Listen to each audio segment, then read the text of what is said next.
자, 여러분 안녕하십니까? 웰시TV입니다. 제가 지금 타고 있는 차는 EV3 GT 라인 풀옵션입니다. 뭐 이미 많은 분들이 리뷰를 하셨고, 또 심지어는 구매를 하신 분들도 많이 계시죠.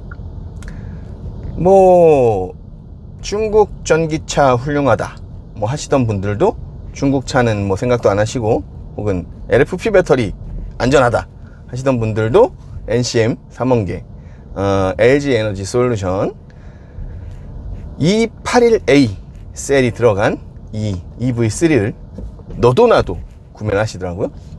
그래서 늘 말씀드렸습니다. 여러분들이 이 차량이 정말 좋은가 라는 걸 보기 위해서는 무엇을 보면 되느냐, 그럼 그 차량을 추천한 리뷰어가 정말 그 차량을 구매를 하였는가, 혹은 다른 누군가에게 적극적으로 추천하여 주변 지인들이 구매를 하였는가, 이것을 보시면 됩니다.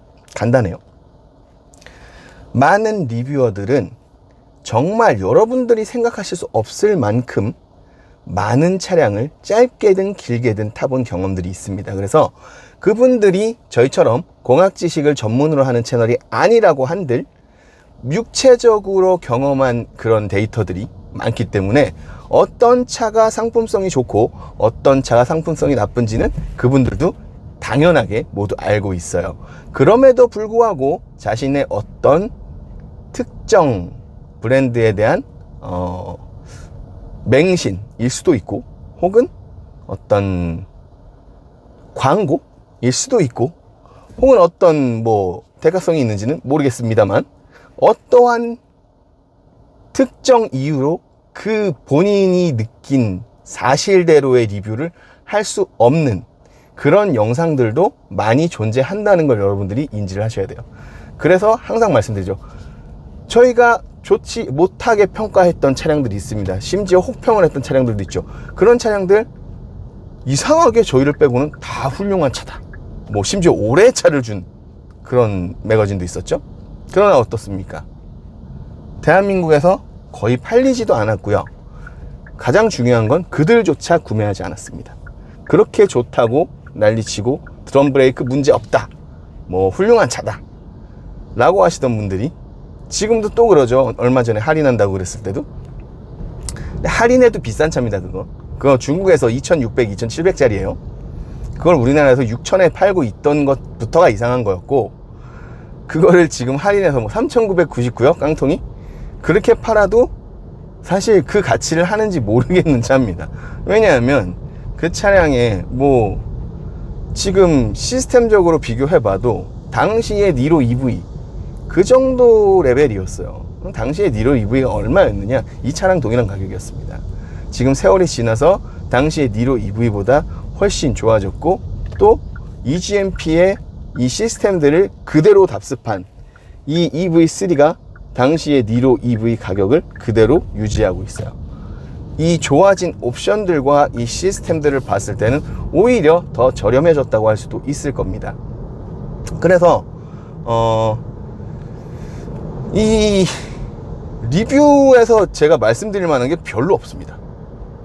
이미 너무 많은, 심지어는 소위 말하는 이 국산 차에 대해서는 매번 부정적인 워딩을 하는 그런 리뷰어들조차 극찬을 아끼지 않고 심지어 구매를 막 하고 있습니다. 이거는 더 이상 말씀드릴 게 없는 겁니다. 다만 그래도 몇 가지를 말씀드려보자 하면, 이 차의 단점 하나, 둘, 셋, 사실 요건 하나로 묶어도 될 것 같은데 대략적으로 세 가지의 단점을 말씀드리겠습니다. 어떤 단점이 있느냐? 첫 번째 단점, 이 컵홀더 위치가 아주 거지 같아요. 이거 봐요. 이게 나올지 모르겠는데 컵홀더 위치가 아주 좋지 않습니다. 요거는 따로 사진으로 찍어 드리고, 그 다음에 이것도 따로 찍어 드릴게요. 클러스터에 원래 저 회생제동과 남은 배터리 용량 사이에 기존 EGMP 차량들은 전비가 표시됩니다. 근데 이 차량은 전비 표시가 없어요. 물론 이 클러스터의 정보를 바꿀 수 있습니다. 클러스터 정보를 바꾸게 되면 네, 현 주행 정보에서 연비가 표시돼요. 뭐 누적 연비 이런 거 다 표시 받을 수 있습니다. 하지만 이렇게 매번 눌러서 확인해야 된다는 거 좀 불편해요. 그리고 이거는 이제 다른 트림에선 괜찮아요. 요 슬라이딩, 요 녀석 같은 경우 뭐 여기다 놓고 뭘 써라 라고 하는데, 사실 여기다 놓고 뭘 쓸만한 그런 정도의 또 어떤 테이블로서의 활용도가 있는 녀석은 또 아닙니다. 뭐 작은 거 일부 놓고 쓸 수는 있겠으나 얘 덕분에 이쪽에 콘솔 박스가 존재하지 않습니다. 뭐 없어요. 여기 공간 자체가 없기 때문에. 자, 그래서 오히려 스탠다드 트림의 하위 혹은 뭐 여기 롱레인지에서도 하위 트림에서 이 녀석을 없애버리는 게 오히려 낫다. 콘솔 박스가 있다. 그리고 이쪽에 전반적인 이 수납 공간이나 이런 것들이 뭔가 큰 거 같으면서도 실제로 팔이 들어가기, 얘 때문에 그러니까 얘 때문에 팔이 이렇게 움직이기도 어렵고, 전체적으로 좀 보기에는 이쁘나 실제로 내가 활용하기에는 오히려 불편한 그런 부분을 갖고 있습니다. 그래서 이 부분은 오히려 옵션을 빼줘라. 자, 그래요. 그래서 제가 이 차량에 대해서 추천드리는 건, 지금 이 녀석은 롱레인지인데요, 롱레인지 차량이 대략적으로 81kWh 81.4였나요? 요 정도 될 텐데, 사실 엔트리급에서 현대모터스 그룹은 엔트리급 뿐만이 아니에요. 전 차종에서 현대모터스 그룹, 특히 EGMP 차량들은 배터리 용량을 굉장히 크게 가져간 적이 없습니다. 왜냐하면 이제 모터 기술적으로, 제어 기술적으로 효율, 그러니까 효율 기술은 보통 우리가 효율 기술이라고 하지 않고 최적화 기술이라 그럽니다. 제어공학에선 최적화 기술적으로 타 브랜드들보다 지금 우수한 역량을 보여주고 있기 때문에 무조건적으로 배터리를 많이 실으면 무게만 올라가지 의미가 없어요. 배터리 많이 실으면 멀리는 가겠지만 전비는 점점 떨어집니다. 그런데 이 엔트리급에 81kWh가 넘는 그런 배터리를 적용을 했습니다. 그러면서 말도 안 되는 일이 생겼어요. 엔트리급이다 보니까 이 녀석 이렇게 하고도 1.8톤대입니다. 1.8톤대니까 뭐 내연차 치고는 이 급에서 무겁겠지만 전기차 치고는 지금 가벼운 무게란 말이죠. 그러다 보니 말도 안 되는 전비가 나옵니다. 대충 타도 자, 벌써 아까 전에 봤을 때 5.3이었는데 지금 벌써 6.6으로 올라갔어요. 자, 이 차량은요, 여러분 대충 타셔도요, 전비가 킬로와트당 6kg 정도 이상이 나옵니다. 그리고 7 넘기는 게 쉬워요. 네. 그래서 여러분들이 이 차량을 만충을 하시면 주행 가는 거리가 나오는데요, 이 차량의 주행 가는 거리는 맥스, 그리고 이제 계산된 수치, 그리고 최하 미니멈, 정말 서킷 주행 같이 하면 이렇게밖에 못 간다, 혹은 겨울철 주행거리에서 뭐 아주 안 좋게 주행하면 이 정도 갈 수 있다라고 하는 미니멈 해가지고 총 3가지가 한 번에 제공이 됩니다. 저거보다 그냥 지금 평균 전비를 좀 표시해 줬으면 좋았을 텐데, 아무튼 그래서 현재 58%가 남았는데 368km를 갈 수 있다고 되어 있고요. 최대 맥시멈은 415를 갈 수 있다고 되어 있네요. 그러니까 58%에서 이 정도니까 이 차량을 100%까지 충전하신 다음에 주행 가능한 거리를 지금 여름철로 봤을 때는 어제였나 734인가 나오더라고요. 네. 그래서 정말 장거리 혹은 이 전기차의 주행거리라는 것에 대해서 막연한 공포심을 갖고 계신 분들, 이런 분들은 이 롱레인지를 사시는 것도 나쁘지 않겠다. 그러나 저는 이 차량은 스탠다드를 훨씬 더 추천드립니다. 왜 그러느냐, 이 차량의 목적성에도 더 맞고요. 그럼 그 목적성이 뭐냐, 이 차량은 엔트리급, 니로 EV, 코나 EV 2급을 대체하기 위해서 나온 차량입니다. 그러니 그 정도 배터리와 가격 레벨에서 고를 수 있는 그 가격대, 그 상품성대를 내가 만들어내서 그것대로 구매를 하는 게 유리하다라는 거죠. 그럼 그걸 뭐냐? 스탠다드. 여러분, 니로 EV, 코나 EV가 1세대, 2세대 마찬가지로 대략적으로 64kWh 정도가 들어가 있습니다. 그런데 이 EV3 스탠다드의 경우에는 대략적으로 58점 몇이었더라? 요 정도 들어가 있습니다. 그러면 그러면 이거 주행거리가 짧을 거 아니냐? 그거 서울 부산은 가겠냐? 실제로 표기가 서울 부산도 못 갈 것처럼 표기가 돼 있긴 한데요. 지금 전비를 말씀드렸잖아요.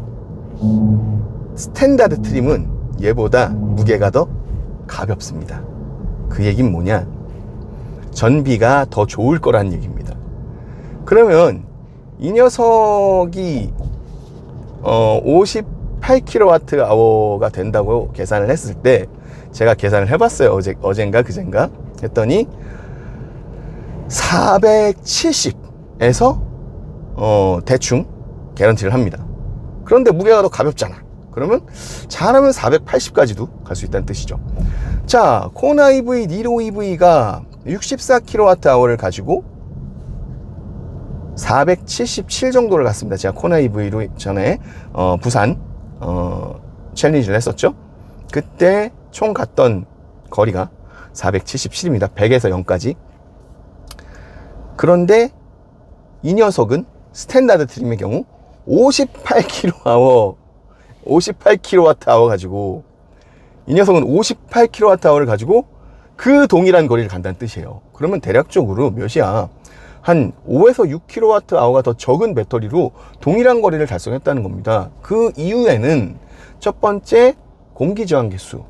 물론 이 녀석은 디자인을 보시면 아시겠지만 전면적이 크고요. 공기 저항 개수가 좋지 못합니다. 그럼에도 불구하고 전에도 말씀드렸던 지금 현대모터스 그룹이 또 기아에서 열심히 하고 있는 컴퓨테이셔널 플루이딕 다이나믹스 요 시뮬레이션 기법을 통해서 설계 단계에서부터 이 공기 저항 개수를 철저하게 만들고 들어가는 그런 노력들이 들어가 있어요. 그래서 0.27 CD 드래그 코에피션트 개수가 0.27을 보여주고 있습니다. 물론 근데 그렇다고 해도 이 정도가 나오기엔 좀 무리가 있지 않나, 그죠? 아니 사실 아이오닉 5도 0.28 몇이에요. 크게 차이 나지 않습니다. 그거 가지고 이렇게 다이나믹하게 벌어질 리가 없죠. 사실은 무게의 이유도 크고요. 이 공기저항 개수도 약간의 이득이 있고요. 근데 그렇게 쳐도 너무 차이 난다. 그러면 여기서 뭐가 들어가느냐? 자, 토크가 낮아졌어요. 토크를 낮추는 데에는 여러 가지 이유가 있습니다만 1세대 코나 EV, 니로 EV에서는 토크가 굉장히 셌죠. 395Nm인가 그랬어요. 대략적으로 웬만한 당대의 스포츠카들의 토크하고 맞먹는 그 정도면 몇이냐면 41kg/m 요 정도 토크거든요. 그래서 이제 낮춰왔어요. 그 막 휠슬립도 나오고 그랬었죠. 그때 당시에는 피클모션 컨트롤도 지금 같지 않았고. 그래서 2세대를 왔는데 2세대에서는 확 줄었습니다. 왜 확 줄었었죠 그때? 제가 왜 줄었다고 말씀드렸죠? 배터리가 NCM인데 NCM 523 검증이 많이 된 배터리지만 중국 내에서도 CATL에서 해당 배터리의 열화율이 높고 택시들에 적용이 돼 있으면서도 3만 킬로, 4만 킬로 혹은 6만 킬로에 가면 배터리를 교체해야 될 만큼 열화율이 높아서 조금 문제가 있던 배터리입니다. 근데 그걸 채용을 하다 보니 그러면 토크를 낮추고 정출력 구간을 더 뒤로 밀자.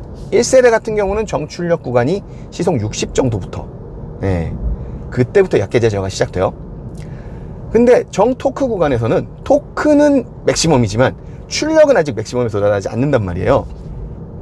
그러니까 여기가 평균 C레이트를 낮추기가 좋은 구간입니다. 그거를 시속 90까지 밀어버려요. 그럼 시속 90km까지는 악셀을 아무리 밟아도 그 차량은 뭐가 나오지 않는다? 맥시멈 출력이 나오지 않는다. 토크는 맥시멈이지만 그렇게 되다 보니 시속 90까지 아무리 밟아도 C레이트를 최대 출력으로 낼 수 없으니 평균 C레이트가 전체적으로 낮아져서 배터리의 열화율이 높지만서도 꽤 괜찮게 워런티를 해소할 수 있었던 그런 어떤 설계적인 테크닉을 씁니다. 그러면 오케이, 과거 얘기는 알았어. 얘는 2세대보다는 토크가 조금 늘어났는데 여전히 1세대에 비해서는 토크가 약합니다. 얘는 무슨 짓을 했을까라고 추측을 해보면, 이건 추측입니다. 아직 이 차량을 제가 뜯어볼 수 없기 때문에 막연한 추측인데, 추측 지금부터 들려보자면 왜 이렇게 말도 안 되는 주행거리가 나오느냐. 여러분은 얼마 전에 저희가 WRSM 모터, BMW의 브러시드 모터죠. 이 브러시드의 문제에 대해서 지적을 해드린 바 있어요. 그러면서 그럼 BMW가 왜 그걸 썼느냐, 여러 가지가 있지만 가장 중요한 것 중에 하나는 스테이터, 고정자죠. 그리고 회전자, 로터가 있죠. 로터에도 권선이 감깁니다. 즉 WRSM 모터는 모두 권선, 즉 스테이터와 로터 둘 다 전자석이에요. 그러니까 전류가 많이 들어가요. 이 소리는 뭐냐, 같은 출력을 내는데 전기를 더 많이 필요로 한다는 뜻이죠. 그러니까 효율이 떨어지고 뭐가 있죠? 주행거리가 짧아지죠. 그리고 무게도 늘어납니다. 그럼 그걸 왜 써? 제어가 편해요. 약계자 제어하기도 편하고요. 다 전자석이기 때문에 내가 제어를 하기가 편해서 엔진 회전수를 높이면서 고출력을 가져가기 아주 쉽습니다. 즉 제어 기술이 부족하더라도 어느 정도 수준의 출력과 이 속도를 만들어낼 수 있는 그런 모터예요. 하지만 효율적으로 매우 떨어지는 모터입니다. 또는 그 물리적인 브러시드가 존재하는 그런 문제들도 있죠. 심지어 지금 i4라든가 뭐 이런 차량들 일부가 이 브러쉬의 카본이 모터 내부로 쌓여서 문제를 일으키는 그런 것들도 많이 보고가 되고 있기 때문에 그런 방식은 BMW만 지금 쓰고 있는 거고, 대부분의 제조사들이 PMSM 모터를 씁니다. 이 PMSM 모터는 이제 가운데 로터에는 영구 자석이 들어가 있어요. 그리고 스테이터에만 권선이 있습니다. 그럼 뭐냐, 같은 출력을 낼 때 그 출력의 절반은, 물론 완전히 절반은 아니지만 로터에 해당하는 부분은 자석의 청력, 밀어내는 힘, 이거가 이미 영구적으로 안에 힘이 있어요. 자석이니까. 그럼 로터에서 있는 힘은 지가 원래부터 있는 거고, 스테이터에서 전자석으로서 내가 전기를 줘서 출력을 내는 부분만 더해주면 출력이 나온다는 뜻이에요. 즉 같은 출력의 모터면 무조건 PMSM 모터가 효율적이고 전기를 덜 먹는다는 소리입니다. 그런데 기존부터 PMSM 모터 쓰고 있었거든요. 그러니까 어떻게 하느냐, 안에 로터의 자석의 가우스 값, 즉 출력, 자석의 세기를 더 높은 걸 쓰고 스테이터의 권선을 더 적게 감아버리면 똑같은 출력의 전류를 더 적게 쓸 수 있죠. 하지만 이거 매우 어렵습니다. 왜 어렵냐, 이걸 하려면 조건이 많이 붙어요. 첫 번째로 스위칭 제어가 굉장히 디테일해져야 됩니다. 그 적은 전류를 가지고 약계자 제어를 해야 되기 때문이죠. 그러면 뭐가 필요하냐, 실리콘 카바이드 파워 모스펫을 가지고 인버터를 설계하되 거기서도 이 알고리즘에서 이 스위칭 데드 타임을 피하면서 정말 세밀하게 제어를 할 수 있는 그런 알고리즘 기술이 있어야 되고, 또 뭐가 있어야 되느냐, 배터리에서도 이 바로바로 역으로 파형이, 스위칭 파형이 바뀌더라도 문제가 없게, 즉 아까 말씀드렸던 데드 타임에 들어가지 않는 그런 정도의 인버터 설계와 배터리가 또 먹을 수 있는 그런 것들이 필요해요. 내부 저항이 높은 배터리는 안 됩니다. 그리고 이 캐패시터 같은 이 파형을 좀 필터링 해주는 그런 역할도 해야 되고요. 이 전장 시스템 전체의 설계가 이 모든 것들을 받쳐줘야지 할 수 있는 기술이에요. 그리고 기술도 받쳐줘야 되죠. 물론 이거는 여기까지는 이제 제 추측입니다. PMSM이 효율적인 건 맞는데 얘가 권선수를 줄이고 모터를 더 세게 갔을까는 나중에 뭐 뜯어보던가, 지금 뜯을 수 없죠. 제 차가 아니니까. 뭐 어떤 기회가 돼서 누군가 폐차나 사고차를 분석한 분이 계시던가 하다면은 뭐 생각해 볼 수도 있을 것 같아요. 자, 그래서 이 녀석이 정말 훌륭한 그런 주행 가는 거리를 가지고 있다. 그래서 여러분들은 뭐 하면 된다? 굳이 롱레인지를 사실 필요도 없다. 그냥 뭐 하셔라. 스탠다드 사시고요. 스탠다드에서 옵션 몇 개만 넣으면요, 보조금 포함해서 서울 기준 말고 경기도권 기준으로 대략적으로 3천 초중반대가 나옵니다. 네, 3천 초중반대가 나오니까 이 가격에서 EGMP 차량을 가질 수 있는 굉장한 기회죠. 전 세계 어디에서도 이 가격에 이런 시스템과 이런 편의사항이 들어가 있는 그런 차는 현재까지는 이 녀석이 유일합니다. 그리고 또 재밌는 게 음성 인식 기술이 요번에 챗GPT가 들어갔어요. 챗GPT의 API를 통해서 기아에서 이 명령어를, 물론 기존 음성 명령어도 다 됩니다만 그렇게 좀 조절을 해놨는데, 자, 제가 지금 통풍 시트를 켜지 않았는데 한번 켜볼게요. 헤이 기아, 운전석 통풍 시트 좀 3단으로 켜줘. 운전석 통풍 시트를 3단으로 설정할게요. 네, 3단으로 들어왔네요. 시원하구만. 네.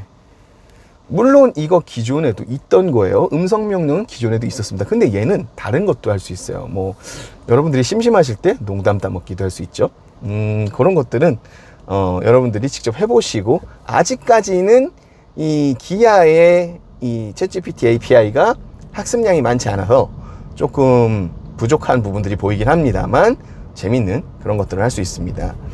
헤이 기아, 오늘 인천 날씨 어떨까? 현재 인천은 맑아요.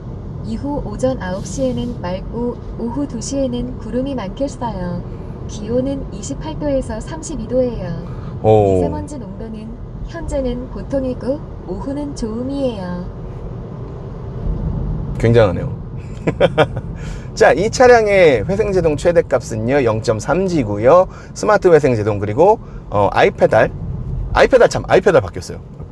이 아이페달이 어떻게 바뀌었느냐, 전에는 이 패드 시프트를 왼쪽으로 가면 1단, 2단, 3단 레벨 조절되거든요. 회생제동이 회생제동 레벨 3단에서 한 단계를 더 주면 왼쪽 패드 시프트로, 그러면 아이페달이 됐는데 지금은 누르고 있어야 돼요.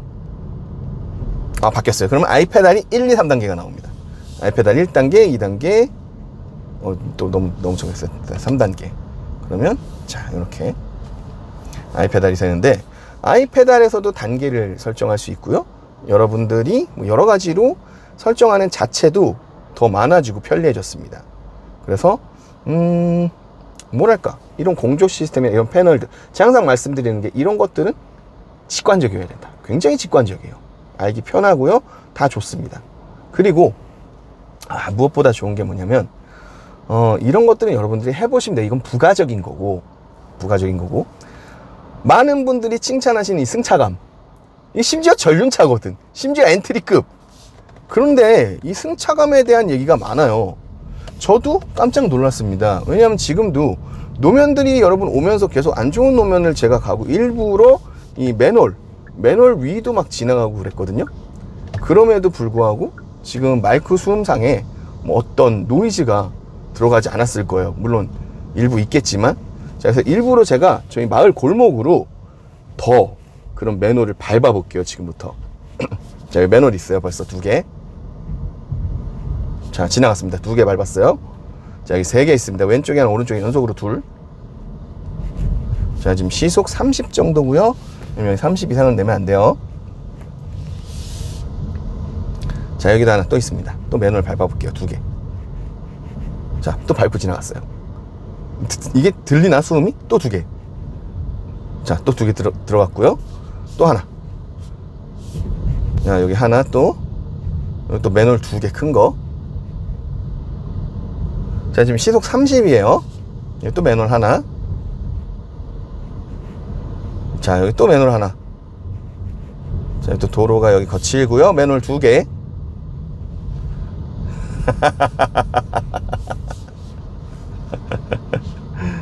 정말 재미있는 차입니다. 말도 안 돼요.